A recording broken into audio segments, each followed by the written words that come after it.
உலகெங்கிலும் நடக்கும் முக்கிய நிகழ்வுகளை குறுஞ்செய்தி வடிவத்தில் தெரிந்து கொள்ள ஆதன் செயலியை டவுன்லோட் செய்யுங்கள். ஆதன் செயலியை டவுன்லோட் செய்ய டிஸ்கிரிப்ஷனில் உள்ள லிங்கை கிளிக் செய்யவும். ஒரிஜினல் ஆகமம் என்ன, இனி நீ கடைபிடிக்கிற ஆகமம் என்ன, ரெண்டாவது இந்த ஆகமத்துக்கும் வாஸ்துக்கும் கோயிலுக்கும் கடவுளுக்கும் மனிதர்களுக்கும் தொடர்பு உண்டா? இந்த வேதங்கள் வாஸ்துவை கட்டுப்படுத்துவதில்லை, வேதங்கள் ஆகமங்களை கட்டுப்படுத்துவதில்லை. ஆனால் பேசுறது மட்டும் வேதாகமம்மா. காலி இருக்கிற இடத்துல வெளிச்சம் இருந்தால் அந்த கோயில் செயலிழந்து போயிடும். இதை நான் வாஸ்துன்னு சொல்கிறேன். பெண் தெய்வ கோயில்களினுடைய அந்த இருப்பிடத்தை கர்ப்ப கிரகம்னு சொல்கிறேன். ஒரு வீட்டுக்கு போகும்போது அது ஆண் வீடா பெண் வீடா நம்ம முதல்ல பிரிக்கணும். அந்த வீடு உள்ள நுழையும் போதே ஒரு நல்ல வாஸ்து நிபுணர் ஒரு 3 செகண்ட்ல கண்டுபிடிக்கணும். சூரிய வெளிச்சம் வரலையா அது பெண் வீடு, பெண் பேர்ல தான் இருக்கும் அந்த வீடு. கட்டுமானம் இப்படித்தான் இருக்குங்கிறத யார் தீர்மானிக்கிறது? கட்டினவர் தீர்மானிக்கிறதா, பூஜை பண்ற ஐயர் தீர்மானிக்கிறதா? ஸ்தபதி தான் சார். ஆனா ஸ்தபதிக்கு வாஸ்து தெரியாதே, அதுதானே பிரச்சனை. 25 கோயில் கட்டி வாஸ்து மூளை வாயு மூளையை பள்ளமாக்கும் போது அது தற்கொலைக்கு தோணும். ஏன்னா வாயு வேகம் மனோவேகம்னு சொல்கிறோம். வலது மார்புக்குன்னு ஒரு ஆகமம் இருக்குது. அதை பிடிச்சி என்னத்தை பண்ணுறது, என்னத்தை புரியும். ஆனால் வீட்டினுடைய தென்கிழக்கு மூளை வெட்டுப்பட்டால் வலது மார்பில் கேன்சர் வந்துடும். கேன்சர் நீங்கள் அதை வெட்டி எடுத்துருவீங்க. ஆதன் ஆன்மீகம் நேயர்களுக்கு வணக்கம். உங்கள் பகுதியில் நடக்கக்கூடிய முக்கியமான நிகழ்வுகளை நீங்கள் தெரிஞ்சுக்கணும் அப்படின்னா ஆதன் செயலியை டவுன்லோட் செய்யுங்க. அதுக்கான லிங்க் டிஸ்கிரிப்ஷனில் இருக்குது. தொடர்ந்து வாஸ்து சம்பந்தமாக நிறைய விஷயங்கள் பேசிகிட்டு இருக்கோம். அந்த வகையில் இன்றைக்கி நம்மளோட பிரத்யேகமாக யார் இணைஞ்சிருக்காங்க அப்படின்னு பார்த்தீங்கன்னா பேராசிரியர் மற்றும் வாஸ்து நிபுணர் ரவிரமணா சார் இணைஞ்சிருக்காங்க. வணக்கம் சார். வணக்கம் மேடம். நல்லா இருக்கீங்களா சார்? நல்லா இருக்கேன் மேடம். சார், எனக்கு ஒரு நீண்ட நாளாக ஒரு சந்தேகம் இருக்குது சார். நிறைய பேர் நிறைய கூற்றுகள் சொல்லுவாங்க. கோவிலுக்கு பார்த்தா ஆகம விதி, வீட்டுக்கு பார்த்தா வாஸ்து, இது ரெண்டுமே ஒன்று தான் அப்படின்னு ஒரு சாரார் சொல்லுவாங்க. இன்னொரு சாரார் இல்லை, ஆகம விதினா முறையே வேற, வீட்டுக்கு வாஸ்து பார்க்கறது வேற அப்படின்றாங்க. உண்மையாகவே இது இரண்டும் ஒன்றா இல்லை வேற வேறையா சார்? இந்த இடத்துல நம்ம தந்தை பெரியாரை நம்ம நினைத்து கொள்ளணும். எதற்காக அப்படின்னு கேட்டிங்கன்னா, அவர் சொல்ல வந்த விஷயம் வேறு, ஓகே, அவருடைய கொள்கை வேறு, ஆனால் நாம் அதை புரிந்து கொண்ட விதம் வேறு. சார், அவர் சொன்னதே கடவுள் இல்லை அப்படின்னு தானே சார்? அவர் இந்து மதத்துக்கு தான் கடவுள் இல்லைன்னாரு. கிறிஸ்துவருக்கு முஸ்லீம்களுக்கெல்லாம் அவர் சொல்லலை. ஓகே, அவர் முஸ்லீமாக போய் மாறுன்னு தான் சொன்னார். அதுக்கு அவர் சொன்ன காரணம் என்னன்னா, அங்கே எல்லாரையும் சமமாக நடத்துகிறேன், நீங்கள் அங்கே போயிடியா அப்படின்னார். இதில் என்ன ஒரு விஷயம்னா, கடவுளை அவர் நிந்தித்தார், கடவுளை அவர் அவமதித்தார் என்று இன்றைக்கு சொல்கிறாங்க. அதுக்காக ஒரு ஊர்வலம் நடந்தது, தீக்காவினர் அந்த வேலையெல்லாம் செய்தாங்கன்னு சொல்கிறத நான் நேரில் பார்த்துருக்கேன். அப்போ நான் ஒரு 3.5 வயசு உள்ள ஒரு சின்ன பையன். என்னை அப்பயே கொண்டு போய் 1ஆம் கிளாஸில் படிக்கிறதுக்கு விட்டுட்டாங்க. எத்தாப்பில் எங்களுடைய பாட்டி ஒரு சின்ன கடை வச்சுருந்தாங்க அந்த ஸ்கூல் வாசலில், சேலத்தில், சின்ன கடை வீதியில். சும்மா தானே வீட்டில் இருக்கான், இவனை கொஞ்சம் ஸ்கூலில் போய் உட்கார வச்சிங்கன்னு சொல்லி ஹெச்எம்கிட்ட சொல்லி எங்கள் பாட்டியோட செல்வாக்கில் நான் உள்ளே போய் உட்காந்துக்கிட்டேன். ஒரு நாள் ஒரு சம்பவம் நடக்குது. என்ன நடக்குதுன்னா, வாசலில் ஒரே ஆரவாரம் கூச்சல், எல்லோரும் வெளியே பார்க்குறோம். எங்கள் காம்பவுண்டில் இருந்து பெரியார் அமைதியாக உட்காந்துருக்கார். அவர் பக்கத்தில் ஒரு நாய் உட்காந்துருக்கு. எப்போவுமே அவர் பக்கத்தில் ஒரு நாய் இருக்கும். அவர் ஒரு நாயினுடைய பிரியர். அதை அவர் வளர்த்தது. அவர் எங்கே போனாலும் அது உடன் போகும். இன்றைக்கி ஐயா வீரமணி போகும்போது கூட ஒரு நாய் கூட போயிட்டுருக்குன்னு நினைக்கிறேன். அது அவங்கெல்லாம் அவங்களுடைய வளர்ப்பு. அது கூட உட்காந்துருக்கு ஒரு சின்ன மாட்டு வண்டியில். இன்னொரு மாட்டு வண்டியில் இப்போது அது தமிழகமே அறியும். அது வரலாற்று பதிவு. அதை போன்ற அபச்சாரங்கள் கடவுளுக்கு நடந்து கொண்டு இருக்கின்றன. இதை நம்ம ஏற்கலை. இது தவறு என்பதில் நம்ம ரொம்ப ஆணித்தரமாக இருக்கோம். இது அவர் செய்திருக்கக்கூடாது, இதை அவர் அனுமதித்திருக்கக்கூடாது. அதனால தான் இன்றைக்கும் நிறைய இடங்களில் பெரியார் படங்களே இல்லை. ஒரு காலத்தில் பெரியார் படம்னா எங்கே போனாலும் இருக்கும். ஏன்னா நான் வாஸ் ஜேர்னலிஸ்ட். ஒரு காலத்தில் பத்திரிகையாளர் நான் இருந்தேன். எந்த ஒரு பிரபலமான ஒரு வீட்டுக்கு போனாலும் தந்தை பெரியார் அமர்ந்திருப்பதை போன்ற ஒரு படம் இருக்கும். எனக்கு ரொம்ப அதிர்ச்சி அளித்த ஒரு விஷயம் என்ன அப்படின்னு கேட்டிங்கன்னா, சேலம் மாவட்ட தலைமை நூலகத்தில், மாவட்ட நூலகத்தில் ஒரு பெரிய புத்தகத்தை லென்ஸு வச்சு பெரியார் படிச்சுட்டு இருப்பார். அது எப்படின்னு கேட்டிங்கன்னா, ஒருத்தர் படிக்கணுங்கிறத எந்த வயசுலேயும் படிக்கணுங்கிறத அவரை விட ஆழமாக சொன்னவங்க யாருமே கிடையாது. ஏன்னா இந்த கண்ணாடியெல்லாம் அவருக்கு போதாது, லென்ஸு வச்சா தான் கண்ணு தெரியும். அந்த வயதுலேயும் படிக்கிறார். ஆனால் திடீர்னு ஒரு நாள் போனால் அந்த படத்தை காணும். நான் கேட்டேன், ஏன் எடுத்துட்டீங்க அப்படின்னு. இல்லை யாரோ வந்தாங்க எடுக்க சொன்னாங்கன்னு ஒரு பதிலை சொன்னாங்க. இப்போ நம்ம இந்த சம்பவத்துக்குள்ளே நுழையலை. நான் சொல்ல வர்ற விஷயம் என்னன்னா, நாம் பேசுவது வாஸ்து. ம். நான் ஒரு வாஸ்து நிபுணராக உங்களிடம் பேசிக் கொண்டிருக்கிறேன். அப்போ இங்கே எங்கிருந்து பெரியார் வந்தார் என்று கேட்டால், நீங்கள் எதை சொல்கிறீர்களோ அதுவே ஆகமமாக இன்றைக்கு ஏற்றுக்கொள்ளப்படுகிறது என்று நான் சொல்ல வருகிறேன். ஒரிஜினல் ஆகமம் என்ன, இனி நீ கடைபிடிக்கிற ஆகமம் என்ன, ரெண்டாவது இந்த ஆகமத்துக்கும் வாஸ்துக்கும் கோயிலுக்கும் கடவுளுக்கும் மனிதர்களுக்கும் தொடர்பு உண்டா, இந்த ஆகம விதிகளை மீறினால் என்ன நடந்துரும், ம். அதைத்தான் சொல்கிறேன். நான் ஆகமம் ஓரளவு படித்தவன், வேதங்கள் படித்தவன், 4 வேதங்களை நானும் படிச்சிருக்கேன். அந்த தமிழ் மொழிபெயர்ப்பு இப்போ அரசு பண்ணது கடையில் கிடைக்குது, நீங்களும் படிங்க. ரொம்ப எளிமையாக இருக்காது. எங்கேயுமே கடவுளை பற்றிய விஷயங்களே இருக்காது வேதங்கள்லயே. வேதங்களில். கடவுள் வழிபாடே கிடையாது. ஓ. அதான் நான் உங்களுக்கு ஏற்கனவே சொன்னேனே, இந்திர வழிபாடு தான், ம். வருண வழிபாடு தான். அதாவது அப்போ தெய்வங்களா தற்காலத்துல இருந்தவங்களே. ஆமாம், தற்காலத்துல கும்பிடுற கடவுள்களுடைய வழிபாடு அப்ப இந்த கிடையாது.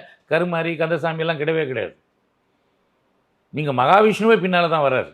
ஓ. அதெல்லாம் 10வது நூற்றாண்டுக்கு மேலே வரவர். அவர் முதல் 10 நூற்றாண்டுகளுக்கு விஷ்ணுவே கிடையாது. அதனால் இந்த வேதங்கள் வாஸ்துவை கட்டுப்படுத்துவதில்லை, வேதங்கள் ஆகமங்களை கட்டுப்படுத்துவதில்லை. ஆனால் பேசுகிறது மட்டும் வேதாகமம்மா. அது யார்? அது கிறிஸ்துவன் சொல்கிறது. பைபிளை வேதாகமம்மா. ஆனால் நமக்கு வேதம் வேறு, ஆகமம் வேறு. அதே போல் சம்ஹிதைகள் என்று எடுத்துக்கொண்டால் அது ஒன்றும் பெரிய ரகசியமெல்லாம் கிடையாது. வைஷ்ணவ வழிபாடு முத்திரை குத்திய ஐயங்கார்களினுடைய வழிபாடு.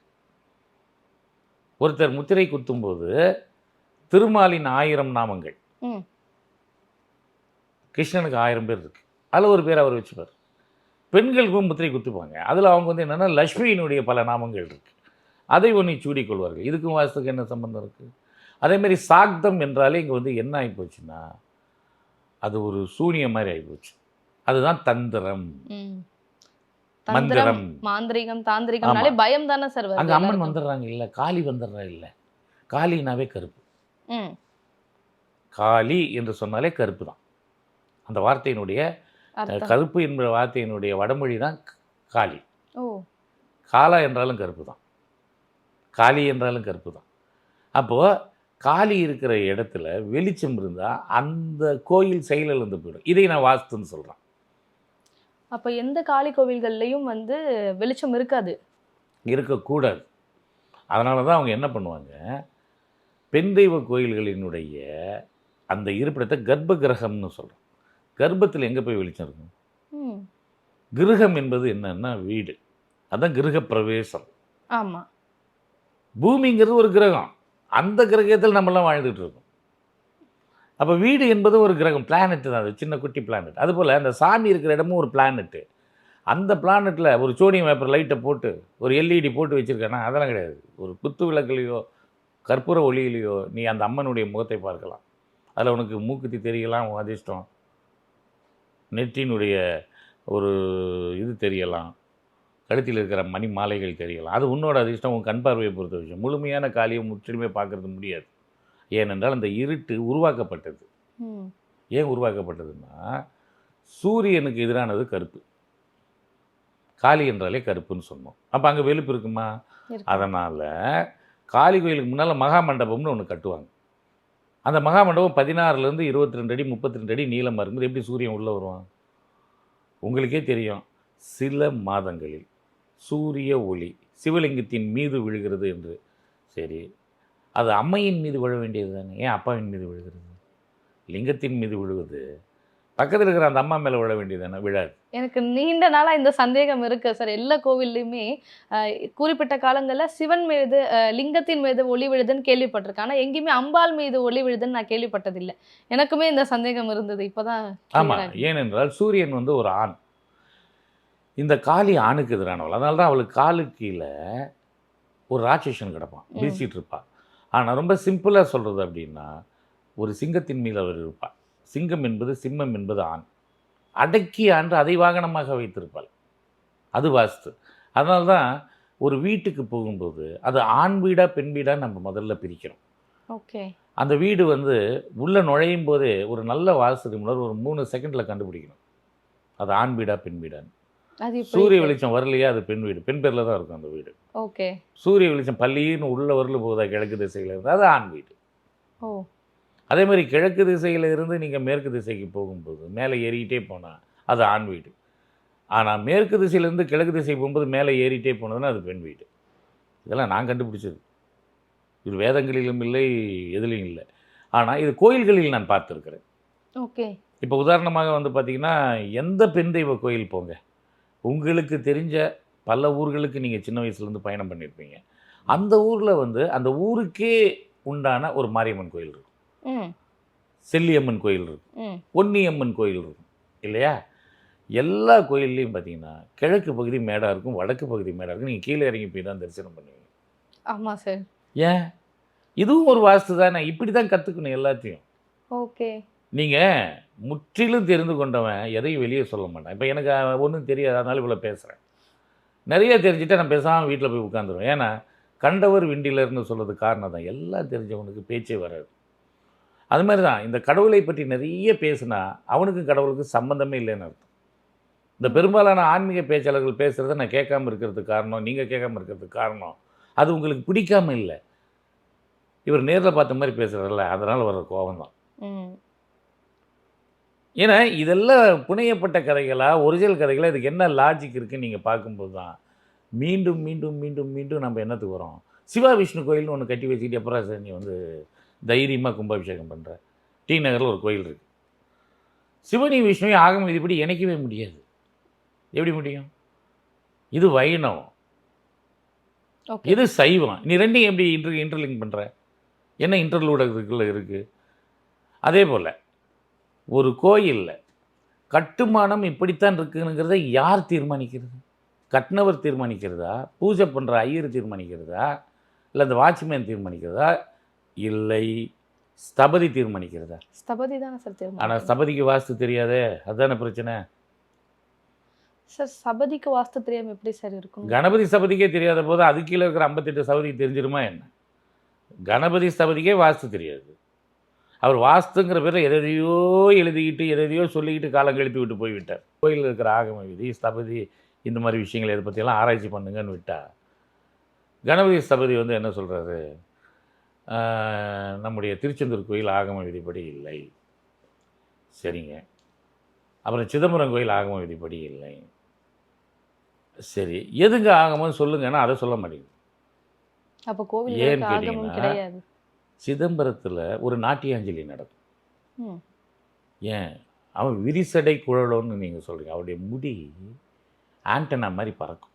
ஆண்டனாவுக்கு என்ன வேலை? இந்த ஸ்பேஸில் இருக்கிற எல்லா விஷயங்களையும் இழுக்கிறது தான் வேலை. அவருடைய டம்ருகம்னு சொல்லக்கூடிய அந்த மத்தளத்தினுடைய ஒலி தான் இந்த உலகத்தில் சவுண்டே கிரியேட் பண்ணதுன்னு நம்ம சொல்கிறோம். ரெண்டாவது, ஒரு கால் நின்று இன்னொரு காலை தூக்கி அவர் ஆடுறார் பொன்னம்பலத்தில். அங்கே பொன்னம்பலம் இருக்கா? சிதம்பரத்தில் இருக்கிறது வேறு அம்பலம், சிற்றம்பலமா, அதில் ஆடுறார். அப்படி இருக்கும்போது அது எவ்வளோ பெரிய தத்துவம். அதுதான் ஆகாச தத்துவம். இந்த ஸ்பேஸ்லேருந்து நீங்கள் எதை எடுத்துக்கொள்கிறீர்களோ அதுவே வந்து உங்களுக்கு வந்து 5வது பூதங்களில் பெரிய பூதமாகிய ஆகாச தத்துவம். நீர் இருக்குது, அது ஜலகண்டேஸ்வரர் இருக்கார்.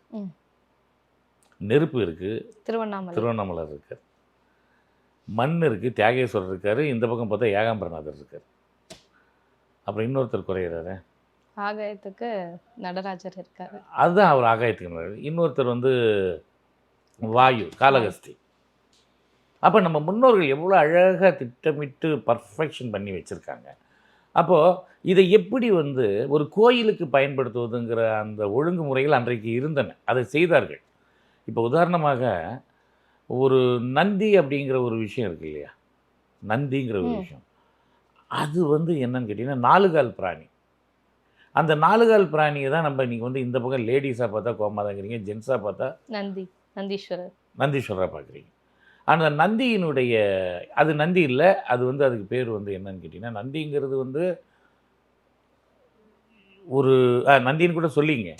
அதுக்கு இன்னொரு அருமையான பேர் வந்து அதுக்கு அவர் வந்து காலை வாகனம். இப்போ வந்து பார்த்திங்கன்னா நந்தினின் பெண்களுக்கு பேர் வைப்பாங்க. அதனால் நந்தினா அது பெண்பாலை குறிக்கிறதா கூட. ஏன்னா காலை அப்படி கிடையாது, பசவேஸ்வரன்னு சொல்லுவாங்க கர்நாடகாவில். அப்போது எல்லா விஷயங்களையும் நம்ம ஒரு சீட்டு கொடுக்குற மாதிரி குலுக்கி எடுத்து பார்த்தா எந்த ஆகம விதிப்படியும் எந்த கோயிலும் இல்லை, எல்லாமே பொய். அது பழனியிலையும் கிடையாது, திருப்பரங்குன்றத்துலேயும் கிடையாது, அறுபடை வீடுகள் எதுலேயும் கிடையாது. நீ கடைசியாக சனீஸ்வரர் கோயிலுக்கு வந்தால் அங்கேயும் கிடையாது. எங்கேயும் ஆகம விதிகள். ஏன்னா ஆகம விதிகள் எதுங்கிறத பற்றி யாருக்கும் தெளிவு இல்லை. எதை எந்த மாணவரும் கற்றுக்கொண்டு அதை இங்கு பிரயோகப்படுத்துவதும் இல்லை. ஓகே. இதை தான் நான் 100 தடவையே சொல்லிட்டேன். அவங்க வந்து ஒரு 300, 400, 1000, 2000 வருஷத்துக்கு முன்னே இருக்கிற நிகண்டுகளை எல்லாத்தையும் ஓலைச்சுவடிகளை அது தமிழில் பதிப்பித்து கொடுக்குற ஒரு அற்புதமான ஒரு வேலையை செய்து கொண்டிருக்கிறார்கள். இப்போ ரோஜா முத்தையா பதிப்பகமெல்லாம் அதை பாதுகாக்கிறார்கள், இவர்கள் பதிப்பிக்கிறார்கள். ஆனால் அவர்கள் பதிப்பிக்கிற எல்லா நூல்களுக்கும் ஒரு கலெக்டர் தான் முன்னுரை எழுதுவார். அப்போ யார் வந்து தஞ்சாவூர் கலெக்டராக இருக்காரோ அவர் எழுதுவார் இந்த மாதிரி இந்த அப்படி வாஸ்து வித்யைன்னு ஒரு புக்கை பதிப்பிச்சிருக்காங்க. வாஸ்து பற்றி ஒரு புத்தகம் சுப்பிரமணிய ஐயர்னு ஒருத்தர் வந்து அதை தொகுத்துருக்கிறார். ஆனால் அவருடைய நேர்மையை நான் பாராட்டுறேன். எல்லாம் தொகுத்துட்டு கடைசியில் எழுதுவார், எனக்கு வாஸ்து பற்றிலாம் ஒன்றும் தெரியாது, ஒரு புத்தகம் கொடுத்தாங்க மொழியாக்கம் பண்ண சொல்லி மொழியாக்கம் பண்ணியிருக்கேன். இது எப்படி இருக்குது கதை? இதுக்கு இந்திய ஆட்சி பணித்துறை தலைவராகிய கலெக்டர் என்ன பண்ணியிருப்பார், ஒரு அற்புதமான புத்தகம் வந்திருக்கு, எல்லாரும் பயன்படுத்துங்க. அதை வச்சு என்னத்தை பயன்படுத்துறது? அது உப்பு புளிக்கு கூட ஆகாது. இதுக்கு சம்ஸ்கிருதத்துலேருந்து அதை மொழிபெயர்த்துருங்க. அப்போ சம்ஸ்கிருதத்தில் எப்படி இருந்திருக்கு வாஸ்து? தேவ பாஷையிலேயே வாஸ்து எப்படி இருந்திருக்கு? அதனால தான் நான் என்ன சொல்கிறேன்னா, உங்களுடைய அனுபவம், அந்த அனுபவத்திற்கான விதைகளை, அடிப்படைகளை நீங்கள் பயணம் பண்ணி ஒவ்வொரு கோயிலாக போய், குளமாக போய், வீடாக போய், மாளிகைகளாக போய் சேகரித்து இன்னைக்கு கொண்டு வந்து கொடுங்க. உங்களுக்கு அதுக்கான பஸ் வசதி இருக்குது, கார் வசதி இருக்குது, செல்ஃபோன் இருக்குது. இது இல்லாத காலத்துலேயே அவங்கெல்லாம் செஞ்சாங்க இல்லையா நம்ம முன்னோர்கள். இன்றைக்கு அதை செய்யுங்கள். மூட நம்பிக்கைகளில் போய் ஆழ்ந்து விடாதீர்கள் என்று காலையிலையும் சொன்னேன், இப்பவும் சொல்கிறேன். காலையில் யார்கிட்ட சொன்னேன்னா, ஒரு கோயிலுக்கு வாஸ்து பார்க்க போனேன். வாஸ்து பார்க்க போனோன்னே அவர் என்ன பண்ணியிருக்கார் ஸ்தபதி, சார் நீங்கள் கீழே கோபுரம் மேலே கட்டணும்னு ஆசைப்பட்றீங்க, மேலே ஒரு ரூம் போட்டுக்கணும், ஆஃபீஸ் போட்டுக்கணும்னு நினைக்கிறீங்க. அதனால் நீங்கள் என்ன பண்ணுங்கன்னா, இந்த ஈசானிய மூலையில் 4 பில்லர் வச்சு மேலே ஒரு ரூம் போட்டுக்குங்க. கோயிலில் கணபதி நடுவில் தானே இருக்கார், அவருடைய கோபுரத்தை டிஸ்டர்ப் பண்ணாதீங்க என்று சொல்லிவிட்டார். இப்போ வேலைகள் நடந்துட்டுருக்கு. கணபதி நடுவில் இருக்கார். அப்புறம் கணபதியினுடைய பின்னால் ஒரு பெருமாளுங்கிறாங்க, இவர் நம்முடைய தாயார் சிவகாம சுந்தரி இருக்காங்க. அதுக்கப்புறம் வந்து முருகர் இருக்கார். இது வந்து என்னன்னு கேட்டிங்கன்னா, அது எந்த விதிகளின்படி கண்டாங்கிற விஷயத்தெல்லாம் விட்டுருங்க. பட்டு கொஞ்சம் கிழக்கு பக்கம் வந்து நீங்கள் ரூஃப் அடிச்சிங்க, சீலிங் அடிச்சு அதில் ஒரு ரூம் போட்டுங்க. ரூம் போட்டு நீங்கள் அதை பயன்படுத்துங்க. ஃப்ரண்ட் வந்து பார்க்குறதுக்கு எலிவேஷன் நல்லா இருக்குன்னு ஸ்தபதி சொல்லிட்டாராம். இப்போ அதுக்கான பில்லரெல்லாம் போட்டாச்சு. இப்போ நான் வந்து சொன்னேன், அவர் எனக்கு 10 வருஷமாக தெரிஞ்சவர், அதனால் அவருக்கு உள்ளுணர்வு ஏதோ சொல்லியிருக்கு, இல்லை ஒரு வார்த்தை கேட்டுக்கலாமேன்னு. என்ன அவர் திடீர்னு என்னவோ தோணிச்சு. 2 நாளைக்கு முன்னாடி எனக்கு ஃபோன் பண்ணேன். இன்றைக்கி அவருக்காக வந்தேன். அந்த கோயில் சென்னையில் தான் இருக்குது, மிக மிக பிரபலமான ஒரு இடத்துல இருக்குது. 80% பணிகள் முடிந்து விட்டன. மேஸ்திரி கேட்டால் எனக்கு என்ன சார் தெரியும், ஸ்தபதி வந்தார் சொன்னார், நான் கட்டிகிட்டு இருக்கேன் சார். என்ஜினியர் கிடையாது, மேஸ்திரி தான் எல்லாம், ஸ்தபதி தான் எல்லாம். இப்போ நான் சொன்னேன், முதல்ல அதை நிறுத்துங்க, அது எதுக்கு கட்டுறீங்க அப்படின்னு. இல்லை ஆஃபீஸ் ரூம் வேணும் இல்லையா எங்களுக்கு அப்படின்னு. அங்கே சதுரடி 25,000 ரூபா அந்த இடத்துல, வெளியே இடம் இல்லை. இந்த இடத்தினுடைய மதிப்பு 8 கோடி ரூபா சார். இவ்வளோ பெரிய கோயிலை வந்து நாங்கள் வந்து பாதுகாக்கணும்னா எங்களுக்கு ஒரு அலுவலகம் வேண்டாமா? சரி வேறு எங்கேயா போட வேண்டியது, வேறு எங்கேயும் இடம் இல்லை சார். அதையும் ஈசானிய மூலையில் வடக்கும் கிழக்கும் சேருகிற இடத்துல மாடியில் போடுறீங்க, மற்ற இடத்தெல்லாம் காலியாக வரும். கீழெல்லாம் சிவகாம சுந்தர் இருக்கா, அங்கே சுப்பிரமணியர் இருக்கார், அங்கே அவர் இருக்கார், இங்கே இவர் இருக்கார், இந்த இடத்துல பைரவர் இருக்கிறாரு, இங்கெல்லாம் வேண்டாம். அது மாதிரி கணபதி இருக்கிற இடத்துல மட்டும் மேலே ஒரு ஓட்டையை விட்டுருங்க, அதுக்கப்புறம் இருக்கிற கிழக்கு பகுதியில் நீங்கள் இஷ்டத்துக்கு கட்டுங்கன்னு அவர் தான் சொன்னார். சரி அவரே தான் சொன்னார். அவர் எவ்வளோ பெரிய ஆள்? அவர் ரொம்ப பெரிய ஆள், ஏகப்பட்ட கோயிலை கட்டியிருக்கிறாரு. சரிங்க. இப்போ இதுக்கு நான் என்ன சொன்னேன், டக்குன்னு லெஃப்ட்டில் திரும்பி பார்த்தா அதே மாதிரியே ஒரு வீடு. கிழக்கு பக்கம் வந்து 2 மாடி, மேற்கு பக்கம் 1 மாடி, அதே கோயிலுக்கு பக்கத்தில். நான் சொன்னேன், இந்த பக்கத்தில் இருக்கிற பில்டிங்கில் யார் இருக்கான்னு தெரியுமில்ல, ஏன்னா அவங்களுக்கெல்லாம் தெரிஞ்சிருக்கணும்ல. எந்த நீ நோட் புக் எடுத்துகிட்டு வசூல் பண்ணுறது இவங்க தானே, நம்மளுங்க தானே. போய் தெரியும் சார் என்ன, அந்த ஐயா செத்து ரொம்ப வருஷமாக இருக்குமே என்ன. ஆமாம், ஒரு சின்ன வயசில் ஆக்சிடென்ட்லேயே செத்துருவாங்க. அப்போ இந்த மாடியில் போனால் நீங்களும் செத்து போயிடுவீங்க, பரவாயில்லையா அப்படி. என்ன சார் சொல்கிறீங்க? ஏங்க ஸ்தபதிங்கிற பேரில் அங்கே கட்டக்கூடாதுன்னு சொன்னவன் இங்கேயும் கட்டக்கூடாதுன்னு சொல்கிறாரு. அப்போ அவருக்கு ஒன்றுமே தெரியலை, அடிப்படையே தெரியல. அடிப்படை எவனுக்கு தெரியல அவன்லாம் ஸ்தபதியாக இருக்கான். ஈசானியத்தில் நீ வந்து ஓவர் டேங்க் வைக்கக்கூடாதுன்னு தெரிஞ்சிருக்குல்ல, அப்போ எப்படி ரூம் மட்டும் கட்டுவேன்? அது கோயிலுக்கு கட்டலாமா? இப்போ கோயிலுக்கு ஒரு தர்மகர்த்தா இருந்து அவர் பலரிடம் வசூல் செய்து அவர் ஒரு படையை திரட்டி அந்த தேவஸ்தானத்துக்கு அவர் அதிபதியாக இருக்காருன்னா அவர் அந்த கோயில் ஒன்றும் பண்ணாதா? அதாவது 2 இடம் இருக்குது. ஏன்னு ஒரு இடம் இருக்குது, பின்னு ஒரு இடம் இருக்குது. இது பொது கழிப்பறை, இது ஒரு கோயில். வாஸ்துவுக்கு 2க்கும் அடையாளம் தெரியாது. அது பொது கழிப்பறைன்னு கோயிலுக்கு தெரியுது, இது பொது கழிப்பறைன்னு வாஸ்துவுக்கு தெரியாது, இது கோயில்னு வாஸ்துவுக்கு தெரியாது. ஏன்னு கேட்டிங்கன்னா 2 கட்டடம்னு மட்டும்தான் வாஸ்துவுக்கு தெரியும். ஒரு விஷயத்தை வந்து நீங்கள் சதுரம் பண்ணியோ செவ்வகம் பண்ணியோ நீளமாக செய்தோ இல்லை உச்சியாக உயர்த்தியோ கட்டினா இந்த பஞ்சபூதங்களின் அமைப்பு எப்படி போய் உள்ளே லொக்கேட் ஆகுதோ அதன்படி அது இயங்கும். அவ்வளோதானே தவிர ஒரு வாஸ்து என்பதற்கு பகவானே கிடையாது, இவனுக்கு உற்பத்தி பண்ணது தான் பகவான். வாஸ்துக்கு இருக்கிறது ஒரு பூதம். அந்த பூதத்தை 64 தேவர்களும் மேலே ஏறி உட்காந்து அமுக்குன்னு அமுக்கி அதை அரஸ்ட் பண்ணி வச்சுருக்கிறங்கிறது ஐதீகம். அதுக்கு என்ன காரணம்னா இவன் எல்லாத்தையும் சாப்பிட்றான். இந்த பூதம் விட்ட தேவர்களையும் சாப்பிட்ருவான், தேவலோகத்தையும் சாப்பிட்ருவான்னு வரும்போது இல்லைப்பா இதுக்கு மேலே விட்டால் நம்மளை சாப்பிட்ருவான், போட்டு அழுத்துங்கடான்னு சொல்லி ஒரு செஸ்ஸில் 64 கட்டம் இருக்கு இல்லையா, அந்த மாதிரி இந்த பர்ஜன்யன்னு சொல்லி முதல் கடவுள்லேருந்து கடைசி கடவுள் வரல என்னன்னீங்கன்னா 64 கடவுள்கள் வருவாங்க. அவங்க வாஸ்து பூர்வத்தினர் தோல் மீது, தலை மீது, இடுப்பு மீது, தொடை மீது உட்கார்ந்துருக்குறாங்க. இது வந்து ஐதீகம். இப்போது இந்த வாஸ்து புருஷனை கொஞ்சம் விட்டிங்கன்னு வச்சுக்க அவன் சாப்பிட்ருவான். இதுதான் நம்ம கண்டறியப்பட வேண்டிய ஒரு விஷயம். அந்த வாஸ்து புருஷனை கை மேலே உட்காந்துருக்க கடவுள் எந்திரிச்சிட்டான்னு வச்சுங்க, அவன் யாரையாவது இழுத்து சாப்பிட்ருவான். அந்த வீட்டு ஓனரை சாப்பிட்ருவான், ஓனருடைய ஒய்ஃபை சாப்பிட்ருவான், 4 நாளுக்கு தங்கிட்டு போகலான்னு மச்சான் வருவான், மச்சானை சாப்பிட்ருவான். அப்போ நீ கரெக்டாக அந்த வாஸ்துவை பேலன்ஸ் பண்ணி கட்டி அமைதியாக வைக்கணும். இதுக்கு தான் பஞ்சபூதங்களின் உதவி தேவை. அப்போது நீ கோயிலை கட்டினாலும் குளத்தை கட்டினாலும் அல்லது ஒரு பொது வழிபாட்டு மையம், டாய்லெட்டு, எதை கட்டினாலும் அதுக்குள்ளே வாஸ்து உள்ளே புகுந்துக்கும். சரி, இப்போ நான் தைரியமாக சொன்னேன்னு சொன்னேன் இல்லையா, பக்கத்து வீட்டுக்காரே இருக்க மாட்டார், அந்த அம்மா தான் இருக்குன்னு. இளம் வயதில் அவங்க விதவையானது காரணமே கிழக்கு பக்கம் கட்டும்போது நீ 2 மாடி கட்டுறேன்னா அந்த 2 மாடி மேற்கு பக்கம் வரலும் வரணும். நீ முன்னால் பார்த்தா ரோடு, அந்த முன்னால் இருக்கிற ரோடு மேலே நான் இன்னொன்று கொஞ்சம் வந்து பெருசாக கட்டி அழகாக்கிறேன்னு நினச்சிங்கன்னா முதல் பலி கணவனோ அல்லது முதல் குழந்தை ஆணாக இருந்தால் அவன் தான். சரி, கணவனும் இல்லைங்க, ஆணும் இல்லைங்க, பையனும் கிடையாதுன்னா பொண்ணு கல்யாணம் பண்ணுவீங்கள, மாப்பிள்ளை மாட்டுவான். ஏன்னா இந்த பூமி பெண்ணு, அது ஆணைத்தான் சாப்பிடும். அதனால தான் மிக நீண்ட காலம் வாழ்கின்ற கட்டடங்கள் எல்லாமே பெண் பெயரில் இருக்கும் அல்லது பெண்ணுக்கு வந்துவிடும். சரி, நீங்கள் கேட்ட கேள்வி ஒரு கேள்வி, அதை விட்டு தொலை தூரம் நம்ம வந்து விட்டோம்னு நினைக்கிறேன். ஆனால் நிறைய தேவைப்பட வேண்டிய விஷயங்களாக இருந்தது சார் எல்லாமே. ஆகம விதி வேறு, வாஸ்து விதி வேறு. நான் உறுதியாகவும் இறுதியாகவும் சொல்கிறேன், ஒரு 30 வருஷமாக வாஸ்து பார்க்குறத தொழிலாக வச்சுட்டு அதை போஜனமாக வைத்து கொண்டு சாப்பிட்டுருக்கிறேன். நான் சொல்கிறேன், எனக்கு வேறு தொழில் தெரியாது, இப்போ வாஸ்து தான் தெரியும். ஸ்தபதிகளுக்கு வாஸ்து தெரியாது, அதை நம்பி யாரும் ஏமாந்துடாது. ஸ்தபதிகளுக்கு வாஸ்து தெரியும். ஒரு தடவை நான் வந்து என்ன பண்ணுறேன், ஒரு நாமக்கல் மாவட்டத்தில் ஒரு இடத்துல வந்து கூப்பிட்றாங்க. அந்த குடும்பமே தற்கொலைக்கு முயற்சி பண்ணிடுச்சு, நாங்கள் பிடிச்சி கிடிச்சு ஆறுதல் சொல்லி வைத்திருக்கிறோம், நீங்கள் ஏன் கொஞ்சம் அந்த வீட்டுக்கு வருகை தரக்கூடாது, நீ கேட்குற ஃபீஸ் எல்லாம் தர முடியாது. நான் எங்கேயா ஃபீஸை கேட்டேன், நீங்களாம் ஒரு முடிவு பண்ணுறீங்க, நான் வரேன் அப்படின்னு சொல்லி போனோம். போனால் ஒரு கணவன் மனைவி 2 ஆண் குழந்தைகள் அப்படியே உட்காந்துட்டு ஒரு மாதிரி எங்கேயோ வெறித்து பார்த்து கொண்டு இருக்கிறாங்க. கடனெல்லாம் ஒன்றும் இல்லை, 50,000 ரூபா கடன். 50,000 ரூபாய்க்கு அந்த குடும்பம் விஷம் குடிச்சிருச்சு. அப்புறம் எல்லாத்தையும் காப்பாற்றிட்டாங்க.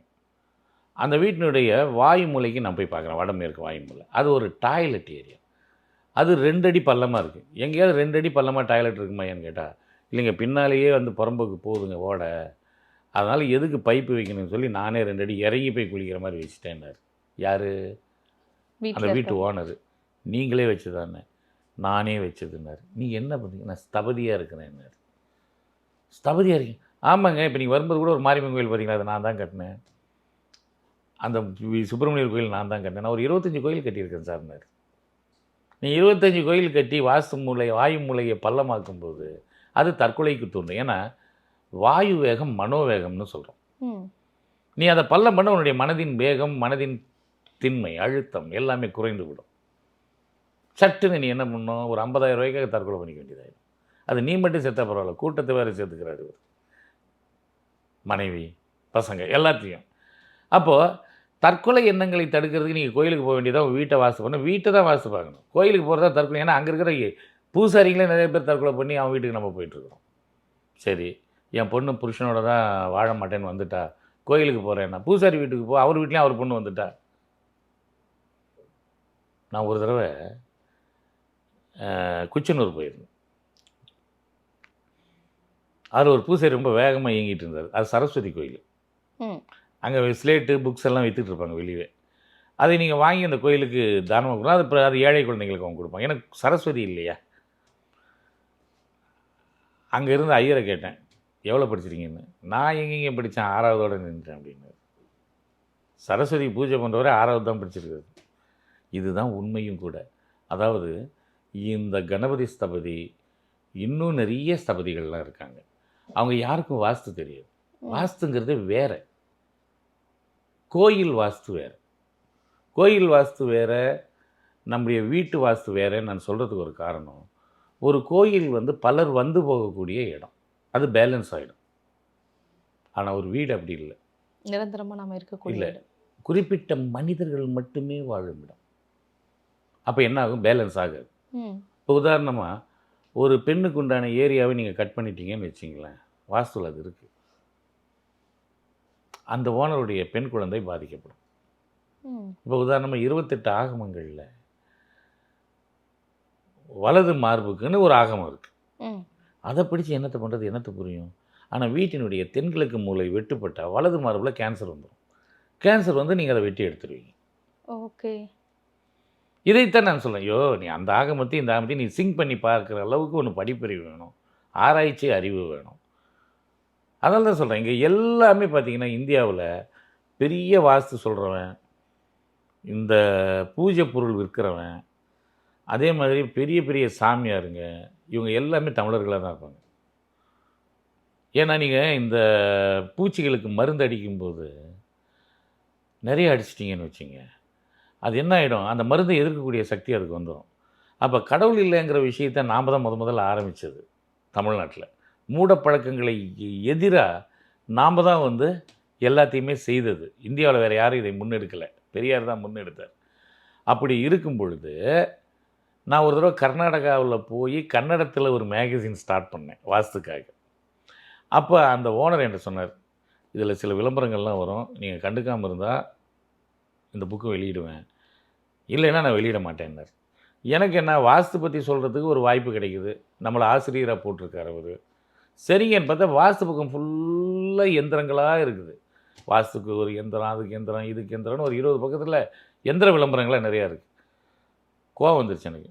ஏங்க, நானே ஏதோ நேர்மையாக ஏதாவது பண்ணலான்னு பார்த்தேன், அதனால தமிழில் ஆரம்பிக்காமல் கன்னடத்தில் ஆரம்பிக்கிறேன். என்னுடைய நண்பர் ஒருத்தர் இருந்தார் இப்போது, குமார் என்று. அவர் நான் தமிழ் எழுதி தரதை கன்னடத்தில் டிரான்ஸ்லேட் பண்ணிவிடுவார். இதுதான் உண்மையான கதை. அப்போ வாஸ்து பிரத்தி மணி பெல்லகுன்னு சொல்லி, வாஸ்து வீட்டுக்கு வீடு விளக்கு அப்படிங்கிறது தான் அந்த டைட்டில்.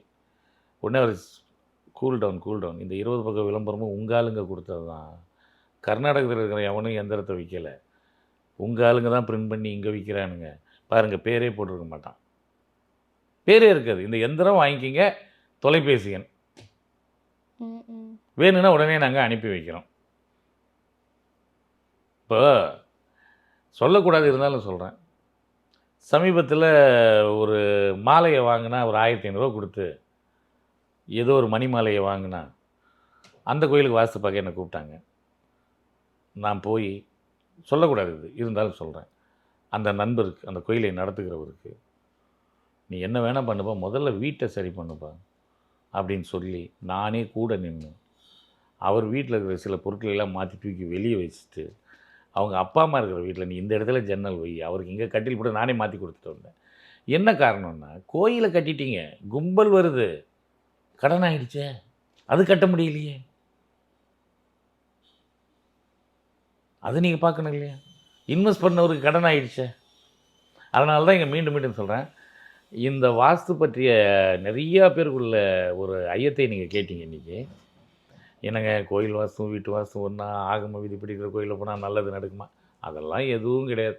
உங்கள் வீட்டை நீங்கள் சரியாக வைத்து கொண்டால் உங்களுக்கு நல்லதே நடக்கும். ஆகம விதிகளையும் வாஸ்து விதிகளையும் இணைத்து குழப்பிக்கொள்ளக்கூடாது.